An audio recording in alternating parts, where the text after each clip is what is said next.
Excellences, Monsieur Mohamed Ould Cheikh Al Ghazouani, président de la République islamique de Mauritanie, président en exercice de l'Union africaine, Excellence Dr Abiy Ahmed, Premier ministre de la République d'Éthiopie, Excellences, Mesdames et Messieurs les chefs d'État, de gouvernement et de délégation, Excellences, Monsieur Mahmoud Abbas, président de l'État de Palestine, ma très chère sœur amie Mia, Premier ministre de Barbados, Excellence, Monsieur Antonio Guterres, secrétaire général des Nations Unies, Mesdames et Messieurs les ministres, Docteur Nkosazana Zuma, ancienne présidente de la Commission de l'Union africaine, Madame la vice-présidente, Mesdames et Messieurs les commissaires, Mesdames et Messieurs les secrétaires généraux et exécutifs des communautés économiques régionales et mécanismes régionaux, Mesdames et Messieurs les chefs exécutifs des organes et institutions spécialisées de l'Union africaine, Mesdames et Messieurs les chefs des missions diplomatiques, distingués invités, Mesdames et Messieurs. C'est à la fois avec un grand honneur et un immense plaisir que je m'adresse à vous aujourd'hui pour la dernière fois en ma qualité de président de la Commission de l'Union africaine. Je voudrais tout d'abord, puisque nous sommes encore au début de l'année nouvelle 2025, présenter à vos excellences, vos familles et vos peuples, au nom de tous les personnels de l'Union africaine, mes meilleurs vœux de santé, de prospérité et de succès. Je voudrais aussi exprimer mes sincères remerciements aux présidents en exercice avec lesquels j'ai successivement travaillé ces 8 dernières années. J'ai nommé dans l'ordre de leur présidence Alpha Condé, Paul Kagame, Abdel Fattah al-Sisi, Cyril Ramaphosa, Antoine Félix Tshisekedi, Macky Sall, Azali Assoumani et Mohamed Ould Cheikh Al Ghazouani. En cet instant de remembrance, je ne peux oublier le président Idriss Déby Itno, paix à son âme, qui, en africaniste convaincu, a eu l'initiative de ma candidature à la tête de la Commission et qui s'est investi sans compter pour un tel destin pour moi. Sa mort tragique a été ma plus atroce douleur de ce double mandat.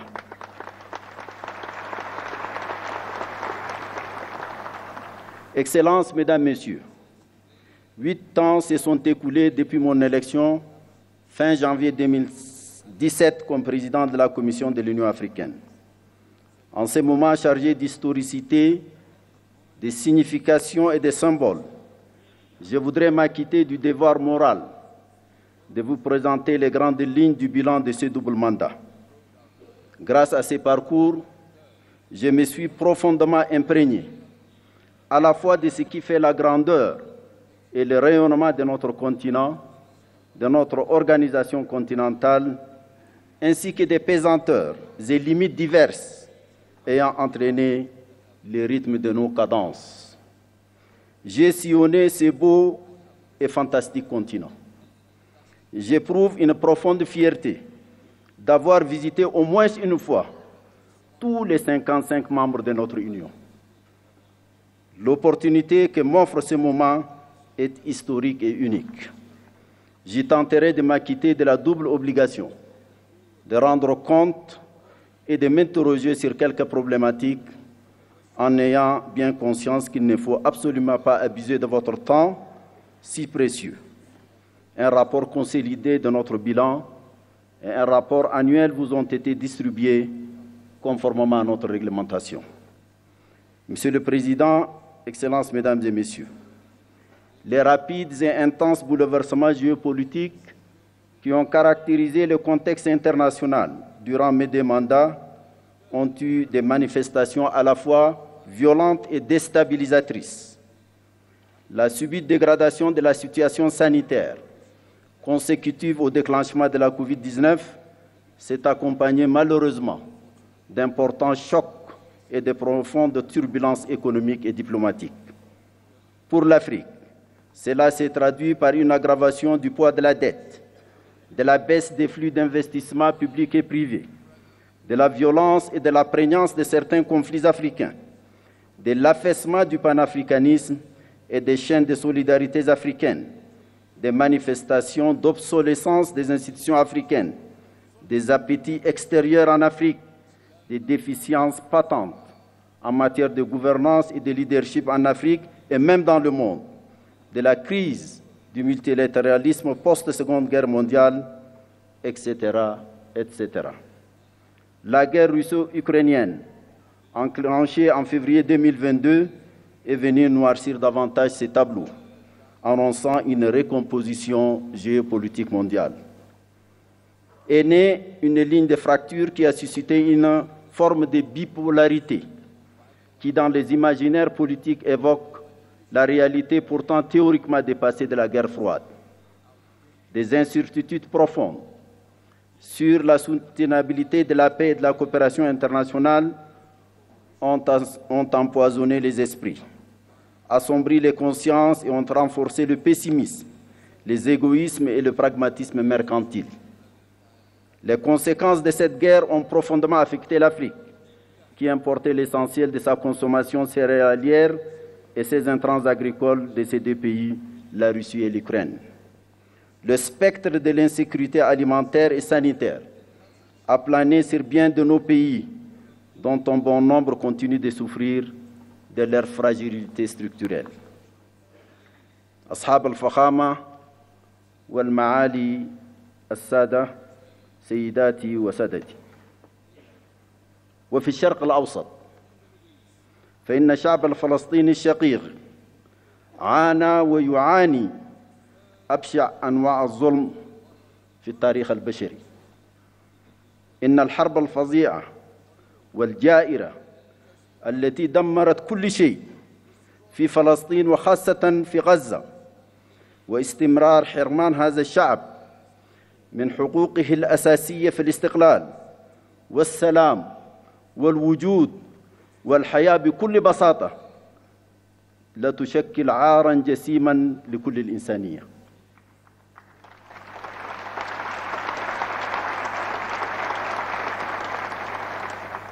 ورغم ذلك كله ظل الشعب الفلسطيني البطل صامداً، كما ظل الاتحاد الإفريقي في جانبه بكل قوة وحزم. هنيئا لك يا أخي الرئيس أبو مازن.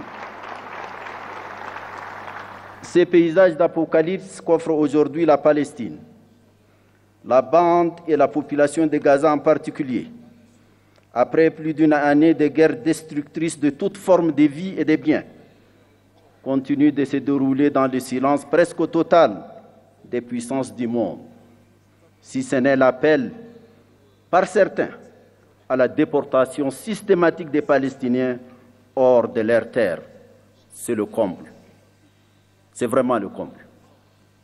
Ce drame inouï pèse aujourd'hui, malgré le cessez-le-feu et la libération des otages et prisonniers, facilité par le Qatar, l'Égypte et les États-Unis, sur la conscience universelle et questionne profondément sur notre humanité. Les taux de la mondialisation avancée, étouffante, déshumanisée, ne laissent point l'Afrique en dehors de l'élite hégémonique qui se déroule loin de sa terre.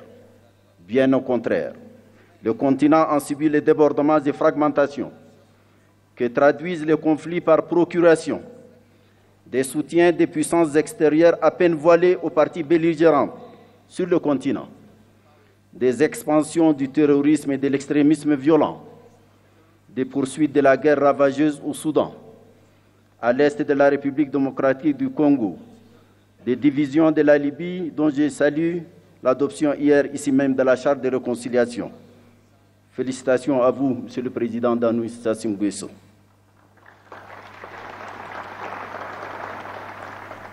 Les tensions de tous ordres au Sahel, au bassin du lac Tchad, au golfe de Guinée, au Mozambique, à la Corne de l'Afrique et dans la région des Grands Lacs sont un autre pan de ces chapelets embrasiers des crises africaines.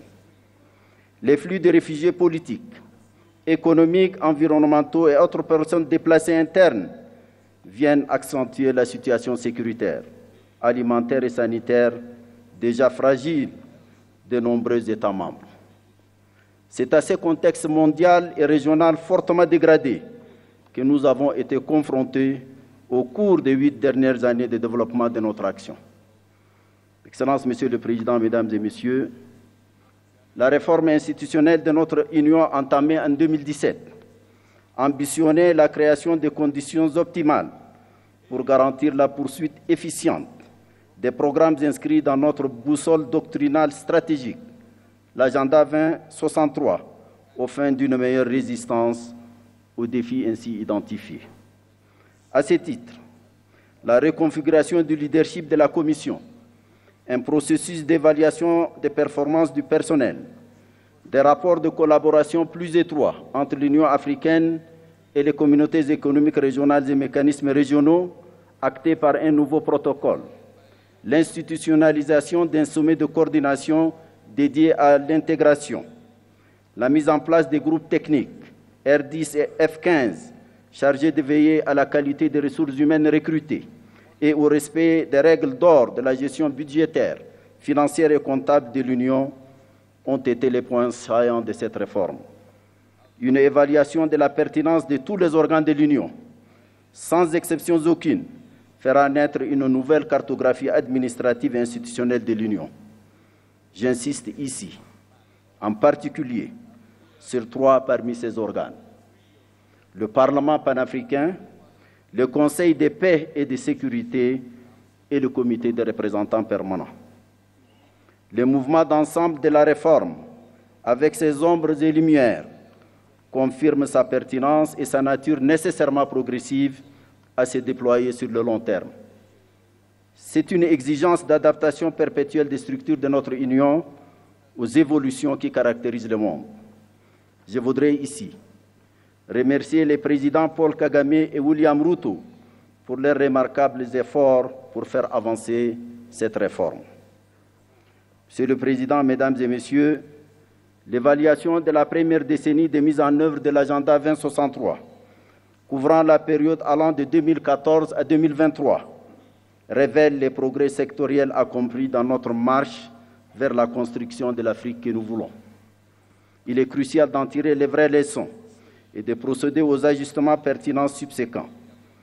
Dans le domaine de la santé, c'est une approche holistique, traduite sur le terrain à travers des actions auréolées de succès. Avec la survenance de la pandémie de la Covid-19, Africa CDC s'est affirmée comme l'instrument le plus efficace de la lutte contre toutes les maladies. La préoccupante question du financement de la santé continue de nous préoccuper.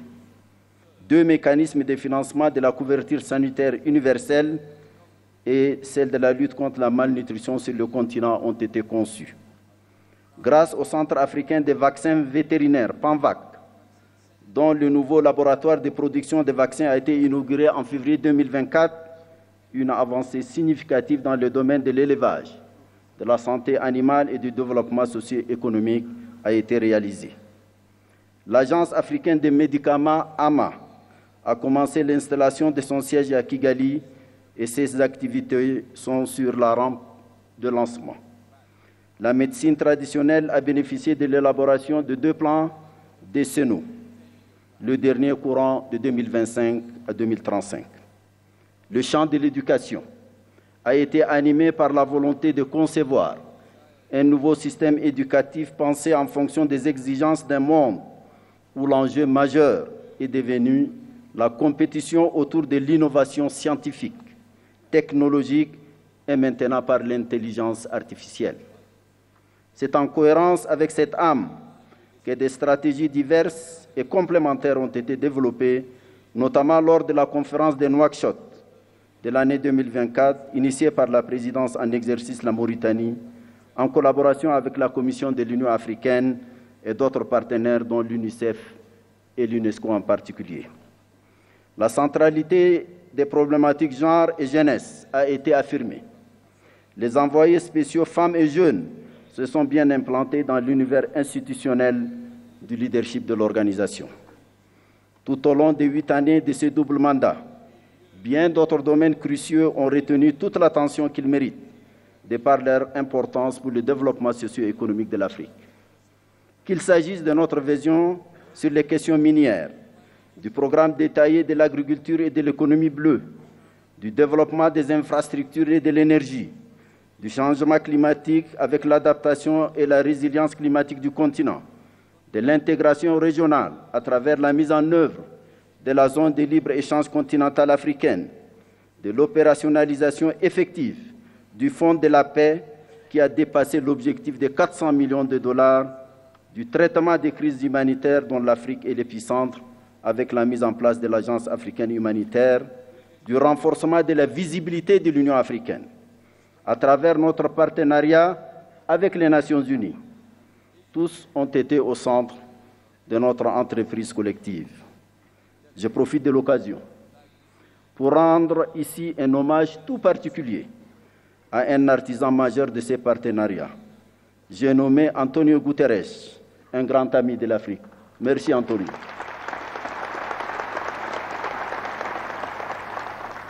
L'accession de l'Union africaine au G20 et les BRICS, dont plusieurs États africains sont membres, est venue couronner cette visibilité. Sur toutes ces questions, les structures spécialisées de l'Union africaine et les États membres ont mené des réflexions approfondies et tracé des perspectives claires pour certaines et rendu concrètes bien d'autres. Monsieur le Président, Excellences, Mesdames et Messieurs, il y a quelques mois, j'ai adressé à vos Excellences une lettre relative à quelques urgences centrales dans le devenir de notre Union et de ses capacités de réaliser au mieux possible nos objectifs. Je pense ici d'abord au Conseil de paix et sécurité, évoqué plus haut. Son rôle devrait s'accomplir sur la base des textes qui régissent son fonctionnement, dont il tire la force et la légitimité de concevoir, d'encadrer les questions prégnantes de notre sécurité collective et d'imposer, si nécessaire, les sanctions requises le cas échéant.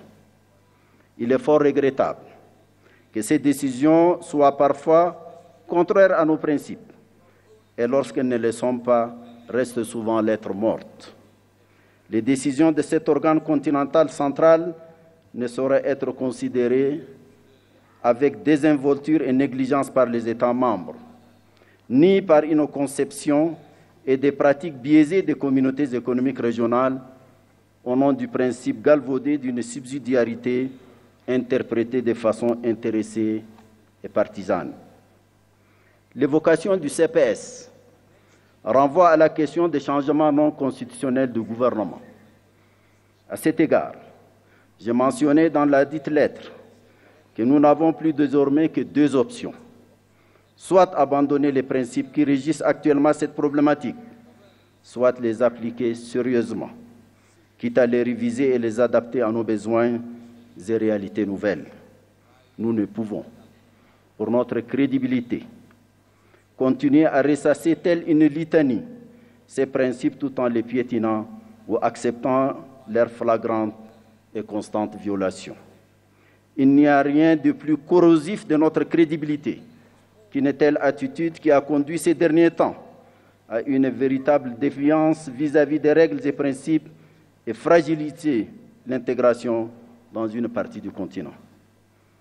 J'ai mentionné également le marasme persistant et paralysant de notre insupportable division en matière de représentation en relation avec nos partenariats dits stratégiques. J'appelais ici encore à choisir l'une des deux options qui s'y présentent pour nous et dont j'ai présenté clairement les termes dans ma lettre. J'avais également mentionné la question récurrente du financement de l'organisation, laquelle paradoxalement contraste avec les tendances continues de multiplication des organes sans souci de leur financement. Une organisation indépendante et gardienne de notre liberté et de notre souveraineté ne saurait se construire par le financement d'autrui. J'avais également soulevé la réduction privative d'initiative du président de la Commission de l'Union africaine et appelé à son harmonisation avec les obligations légales et coutumières qui s'imposent désormais à lui. En somme, l'essence de ma correspondance est simple et peut-être brutale. C'est la question d'être dignement ou ne pas être de notre organisation, placée devant une terrible conjugaison de facteurs de complexité. Ce sont toutes ces questions auxquelles vous faites face aujourd'hui que j'ai voulu pudiquement poser dans ma lettre. Allons-nous enfin ouvrir les yeux sur le sort de notre organisation ou alors continuer à la laisser se lamenter et gémir? Excellences, Monsieur le Président, Excellences, Mesdames et Messieurs, c'est une vérité banale aujourd'hui d'affirmer que les concepts et les instruments juridiques servant de cadre d'analyse des dynamiques de la politique internationale contemporaine sont périmés. Ils ont perdu leur vertu à la fois structurante et explicative des phénomènes mondiaux actuels. Un tel constat explique pourquoi les débats portent aujourd'hui sur les modalités d'avènement d'une nouvelle gouvernance économique et politique mondiale. L'Afrique ne peut rester muette et inactive. Elle doit impérativement se jeter dans la bataille pour se tailler sa place propre dans les configurations en cours de recomposition. Ce n'est pas facile. Cela demandera de l'ingéniosité, de la créativité, de la méthode, du courage. Plus généralement, cela demandera une vraie rédemption pour un réveil de la conscience et de l'âme du panafricanisme. Celui de la conscience de notre africanité, celui de la fierté de notre africanité, celui de l'attachement à notre africanité, celui du rejet de notre dépersonnalisation et de notre servilité nihiliste, de notre identité et de notre être.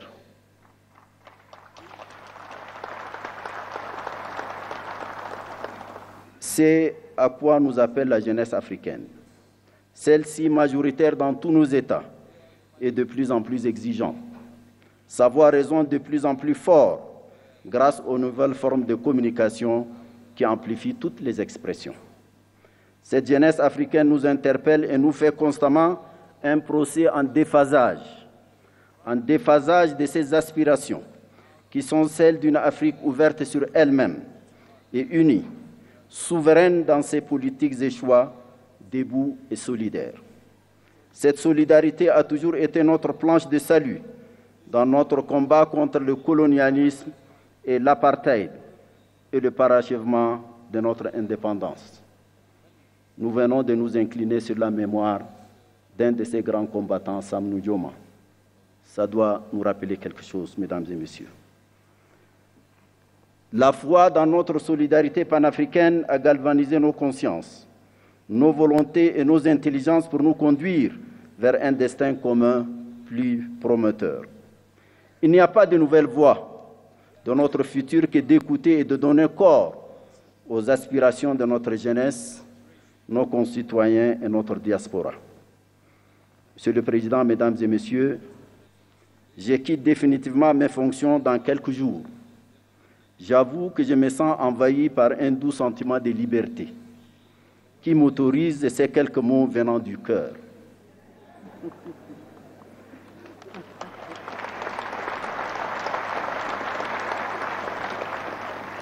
Le premier est un mot de profonde gratitude à vos excellences pour la confiance que vous m'avez accordée en m'élisant pour 2 mandats successifs, président de la Commission de l'Union africaine. Soyez assurés que j'ai mesuré, et je mesure toujours, toutes les dimensions de cette confiance et du lourd poids de la gratitude et la reconnaissance subséquente. Le deuxième mot porte sur l'autre et moi. Dans cet autre, je pense d'abord à nos partenaires, surtout ceux qui nous ont offert une amitié sincère et une coopération mutuellement avantageuse. Je voudrais les remercier tous et leur exprimer notre gratitude. Je pense ensuite à vous ici présents, ainsi qu'à ceux qui nous ont quittés pour différentes raisons. Nous avons réalisé de bonnes et grandes choses, et surtout avons, autant que faire se peut, respecter une certaine éthique et une ligne de conduite que nous croyons conforme à nos principes et objectifs. Veuillez accepter toute ma reconnaissance. Les membres de la Commission de l'Union africaine, d'autres hommes et femmes ensuite, y ont travaillé, souvent dans l'ombre, avec assiduité, dévouement, discipline et talent. Je voudrais leur rendre l'hommage qu'ils méritent.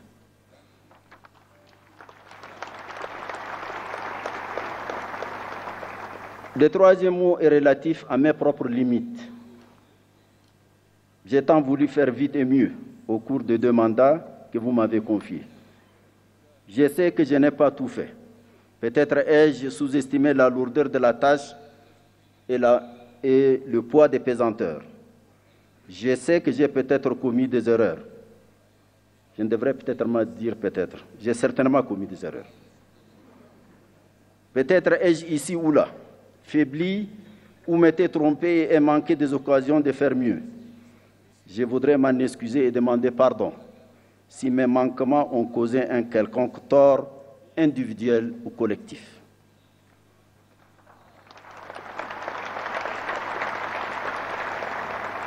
Le 4e mot est relatif à mon sentiment de l'instant.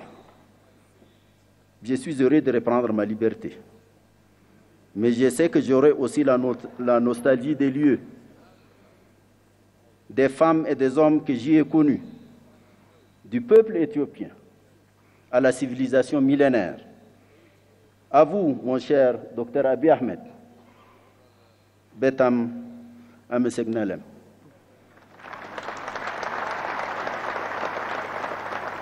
Peut-être faudra-t-il écrire l'histoire de tout cet enchevêtrement de sentiments et de sensations. Enfin, mon 5e mot est celui de mon serment, de continuer à servir, de penser à l'Afrique, à servir l'Afrique, à rêver pour elle, pour sa jeunesse à laquelle nous n'avons pas fait suffisamment et à laquelle nous devons faire beaucoup, car après tout, c'est elle qui compte aujourd'hui et davantage demain. Un mot de la fin à vous, Monsieur le Président et cher frère Mohamed Cheikh Al-Ghazouani, pour vous dire combien j'ai apprécié votre proximité tout au long de votre mandat. Vous avez été un maître de sagesse, de civisme et de hauteur, inspirant à tous égards.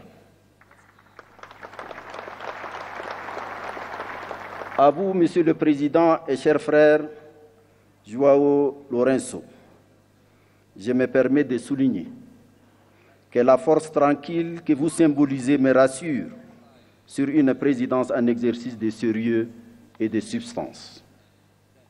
Puissiez-vous tous les deux en particulier, et nous tous, avoir une pensée agissante pour les grands prisonniers du Sahel, le président Mohamed Bazoum, dont rien ne justifie l'interminable détention. Il doit être libéré sans condition. Plein succès à notre sommet, plein succès à notre prochain leadership. Je vous remercie.